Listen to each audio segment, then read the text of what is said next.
पेड़ की एक बड़ी डाल पर बैठी थी। उसकी मम्मा बाजार से कुछ जरूरी चीजें लेने जा रही थी। गुड़िया अपनी मम्मा से कहती है, मम्मा, कल मैंने मैना के पास देखा था। उसके पास बहुत सुंदर अलग रंग की नेल पॉलिश थी। मुझे वो नेल पॉलिश बहुत अच्छी लगी थी। मेरा भी बहुत दिल कर रहा था कि मैं अपने पंखों और पंजों पर नेल पॉलिश लगाऊं। प्लीज आप मेरे लिए नेल पॉलिश ले आना। गुड़िया बेटी, मैं मंडी में यह सब्जियां बेचने जा रही हूँ। अगर मेरी सब्जियां अच्छे दामों में बिक गईं, तो मैं आपके लिए नेल पॉलिश ले आऊंगी। अगर अच्छे दामों में ना बिकी तो मेरी बच्ची, आपको कुछ समय इंतजार करना होगा, फिर मैं आपको नेल पॉलिश ला दूंगी। मम्मा, आपकी सब्जियां अच्छे दामों में बिक जाएंगी। आप मेरे लिए जरूर नेल पॉलिश लेकर आना। फिर रानो चिड़िया अपनी सब्जियों की टोकरी उठाती है और मंडी बेचने निकल जाती है। वो मंडी जाकर दुकानदार से सब्जियों के भाव पूछती है। बहन जी, आप बहुत अच्छे समय पर आई हैं। आजकल मंडी में सब्जियों के बहुत अच्छे दाम चल रहे हैं और आपकी सब्जियां तो ताज़ा भी लगती हैं। आपको तो इनके अच्छे दाम मिल जाएंगे। चिड़िया खुश हो जाती है। वो अपनी सब्जियां मंडी में बेचती है और पैसे लेकर दुकान पर आती है। वो घर का कुछ जरूरी सामान लेती है और गुड़िया के लिए नेल पॉलिश भी खरीदती है। घर आकर वो नेल पॉलिश गुड़िया को देती है। मम्मा, मैना को अच्छे से नेल पॉलिश लगानी आती है। वो नदी पर होगी। मैं जाकर उसे अपनी नेल पॉलिश दिखाती हूँ और उससे लगवा भी आऊंगी। अच्छा मेरी बच्ची, जाओ और जल्दी घर वापस आ जाना, शाम भी होने वाली है। फिर गुड़िया अपनी नेल पॉलिश लेकर नदी पर अपनी दोस्त मैना के पास जाती है। मैना, मैना, देखो देखो, मेरी मम्मा मुझे नेल पॉलिश ला दी। मुझे अच्छे से लगानी नहीं आती। लो, मेरे पंजों पर नेल पॉलिश लगा दो। वाह गुड़िया, तुम्हारी नेल पॉलिश का रंग बहुत अच्छा है। क्या तुम मुझे भी लगाने दोगी? दोनों नदी पर बैठी बातें कर रही थी कि दूर पेड़ पर बैठी गोरी यह सब देख रही थी। मेरे होते हुए मोटी चिड़िया की बेटी नेल पॉलिश लगाएगी। मैं भी देखती हूँ कैसे लगाती है ये नेल पॉलिश। गोरी आगे बढ़ती है और गुड़िया से नेल पॉलिश छीनकर जल्दी से वहाँ से भाग जाती है। गुड़िया रोने लगती है। बुरी आंटी, गोरी कौवी, आप बहुत बुरी आंटी है। मैं अभी जाकर आपकी शिकायत अपनी मम्मा से करती हूँ। गुड़िया रोते हुए घर जाती है और अपनी मम्मा को सारी बात बताती है।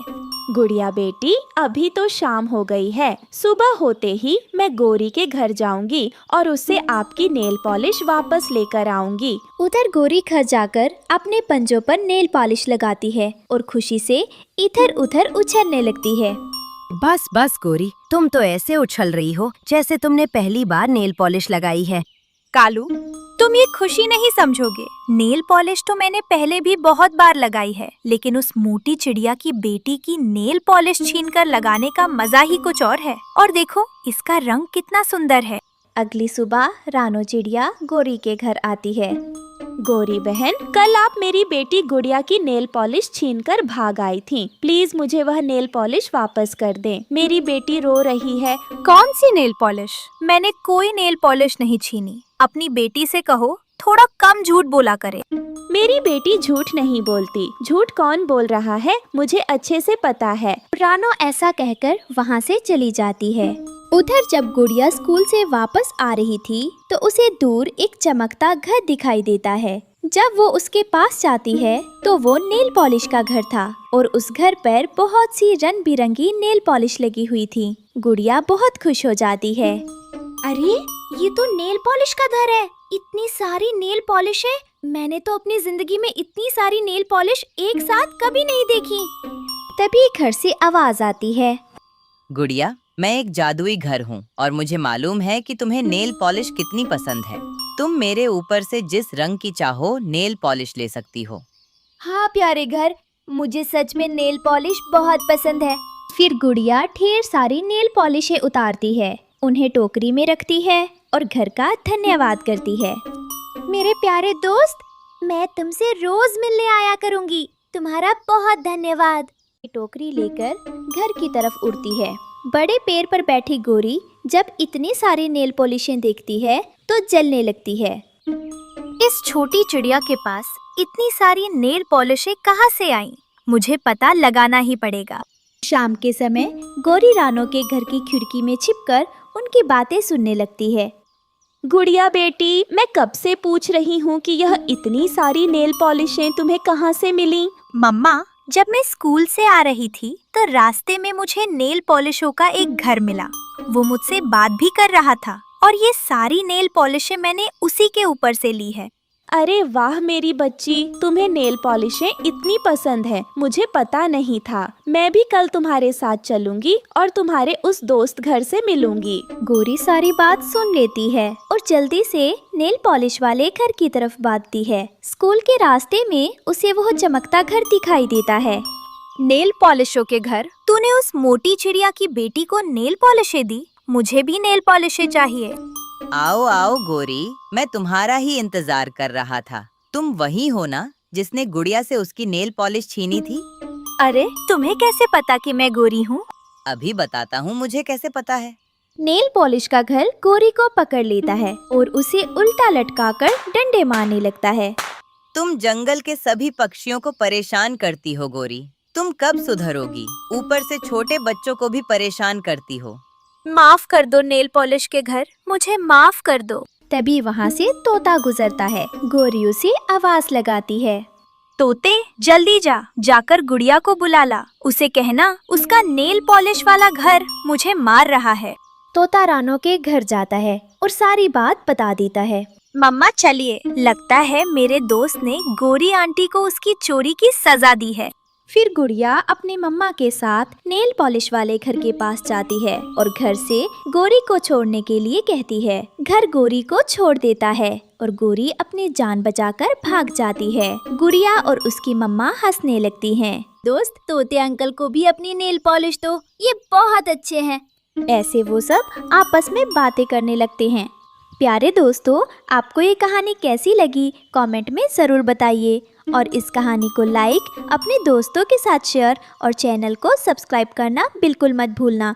आपका धन्यवाद। पक्षियों के जंगल में सूखा पड़ गया था। सभी पक्षी बहुत परेशान थे। सब पक्षी बरगद के बड़े पेड़ के नीचे इकट्ठा होते हैं और रानो चिड़िया अपना सुझाव सबके सामने रखती है।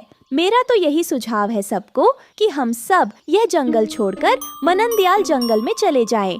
वहाँ मेरी एक दोस्त रहती है। उसने मुझे कल कॉल पर बताया था कि वहाँ बिल्कुल सूखा नहीं है, बल्कि उनका जंगल हरा भरा है। वहाँ फल भी हैं और अनाज भी हैं। वहाँ जाकर हमें कोई परेशानी नहीं होगी। तो फिर देर किस बात की है? हम सब अपना अपना सामान बांध लेते हैं और मननदयाल जंगल जाने की तैयारी करते हैं। फिर अगली सुबह सब पक्षी अपने सूखे जंगल को छोड़कर अपना सामान बांधते हैं और मननदयाल जंगल जाने के लिए निकल जाते हैं। सबका मन उदास था क्योंकि उनका अपने जंगल को छोड़ने का मन नहीं कर रहा था, लेकिन इसके अलावा कोई रास्ता भी नहीं था।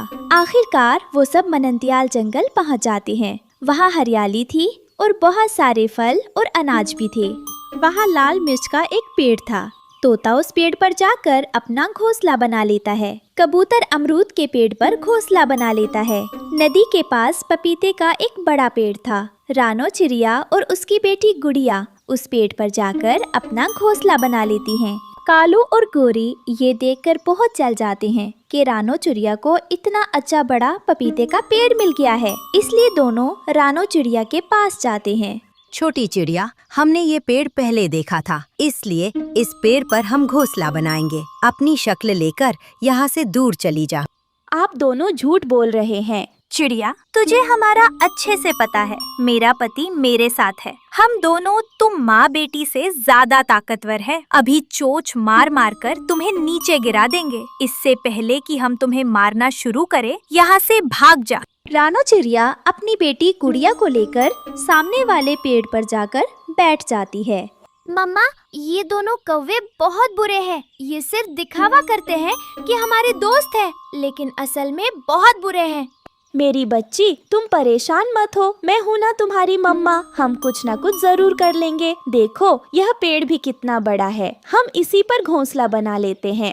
तभी रानो चिड़िया देखती है कि ये आम का पेड़ है गुड़िया बेटी, यह तो आम का पेड़ है, लेकिन इस पर आम क्यों नहीं लगे हुए? रुको, मैं नदी से पानी लेकर आती हूँ और इस पेड़ को पानी देती हूँ। रानो चिड़िया नदी से पानी लाकर पेड़ को पानी देती है। जैसे ही वो पानी देती है, पेड़ से आवाज आती है, रानो चिड़िया, मैं हरा भरा तो था, लेकिन मुझे कोई पानी नहीं देता था, जिसकी वजह से मुझ पर आम नहीं लगते थे। अगर तुम इसी तरह रोज मुझे पानी दोगी और मेरी सेवा करोगी तो मैं तुम्हें मीठे मीठे आम दूंगा। तुम मुझ पर अपना घोंसला भी बना सकती हो। मैं हर आंधी तूफान से तुम्हारी रक्षा करूंगा।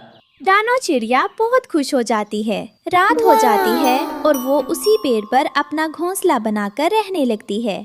कुछ दिन गुजरते हैं। रानो चिड़िया रोज पेड़ को पानी देती और उसकी खूब देखभाल करती। कुछ ही दिनों में पेड़ पर आम आने लगते हैं, लेकिन अभी कच्चे थे। रानो बहुत खुश होती है। इधर कौवों ने अपने पपीते के पेड़ के सारे पपीते खा लिए थे। अब उनकी नजर रानो के आम के पेड़ पर थी। कालू जी, जैसे ही इस चिड़िया का आम का पेड़ तैयार होगा, हम इस पर कब्जा कर लेंगे, फिर मीठे मीठे आम खाएंगे और बाद में वापस पपीते वाले पेड़ पर चले जाएंगे। कुछ दिन और गुजरते हैं। अब आम पक चुके थे। कौवे रानो के पेड़ पर आते हैं। देखो चिड़िया, अब तुम जाकर उस पपीते के पेड़ पर रह सकती हो। अब हम इस आम के पेड़ पर रहेंगे। जब मैं पपीते के पेड़ पर थी, तब तुम दोनों ने मेरा घोंसला छीन लिया था, और अब जब मेरे पेड़ पर आम लग गए हैं तो तुम फिर आ गए हो। मैं नहीं जाऊंगी। कौवे बहुत गुस्से में आ जाते हैं और चोंच मार मार कर रानो और उसकी बेटी को मारने लगते हैं। नहीं नहीं, मेरी बच्ची को मत मारो। मैं चली जाती हूँ। मैं यह घोंसला भी छोड़ देती हूँ। तुम दोनों इस पेड़ पर रह लो। रानो अपनी बेटी को लेकर फिर से पपीते के पेड़ पर चली जाती है। पेड़ को कौवों पर बहुत गुस्सा आ रहा था, लेकिन उसकी डालियाँ अभी इतनी मजबूत नहीं थीं कि उन्हें सजा दे सके। लेकिन रानो ने पेड़ को पानी देना बंद नहीं किया। वो रोज आकर आम के पेड़ को पानी देती रही। कालू जी, लगता है इस चिड़िया का दिमाग घूम गया है। इस पेड़ पर तो हम रहते हैं, फिर भी ये आकर इसे पानी देती है। देने दो, इससे हमारा ही घोंसला मजबूत होगा। उस चिड़िया को क्या फायदा होगा। कुछ दिन गुजरते हैं। अब आम का पेड़ बहुत मजबूत हो चुका था। एक दिन कौवे घोंसले में नहीं थे और गुड़िया का आम खाने का बहुत मन कर रहा था। कालू अंकल और गोरी आंटी तो घोंसले में नहीं है। क्यों ना मैं जाकर एक आम खा लूं? उन्हें पता भी नहीं चलेगा। गुड़िया पेड़ पर जाकर आम खाने लगती है। तभी पीछे से गोरी और कालू आ जाते हैं। मोटी चिड़िया की बेटी, तेरी हिम्मत कैसे हुई हमारे आम खाने की? अब तेरी वजह से हमारा एक आम खराब हो गया। इसका बदला कौन देगा? पेड़ को बहुत गुस्सा आ जाता है। वो दोनों कौवों को पेड़ के साथ उल्टा लटका देता है और उन्हें जोर जोर से डंडे मारने लगता है। हमें छोड़ दो, हमें छोड़ दो, हमें माफ कर दो। मैं तुम दोनों को तभी छोड़ूंगा जब तुम यह जंगल छोड़कर चले जाओगे। ठीक है, हम यहाँ से चले जाएंगे। बस हमें छोड़ दो, हमसे गलती हो गई। फिर पेड़ कौवों को छोड़ देता है और दोनों धड़ाम से जमीन पर गिरते हैं। जैसे ही पेड़ की बेल उन्हें छोड़ती है, दोनों वहाँ से भाग जाते हैं। जब रानो चिड़िया वापस आती है तो गुड़िया अपनी मम्मा को सारी बात बताती है। चिड़िया, तुम बहुत अच्छे मन की हो। तुमने रोज मुझे पानी दिया और मेरी सेवा की, इसलिए मैंने आज तुम्हारी मदद की। आज से तुम मेरे ऊपर घोंसला बनाकर रह सकती हो और मैं तुम्हें मीठे मीठे आम खाने को दूंगा। प्यारे दोस्तों, आपको ये कहानी कैसी लगी? कमेंट में जरूर बताइए और इस कहानी को लाइक, अपने दोस्तों के साथ शेयर और चैनल को सब्सक्राइब करना बिल्कुल मत भूलना। आपका धन्यवाद।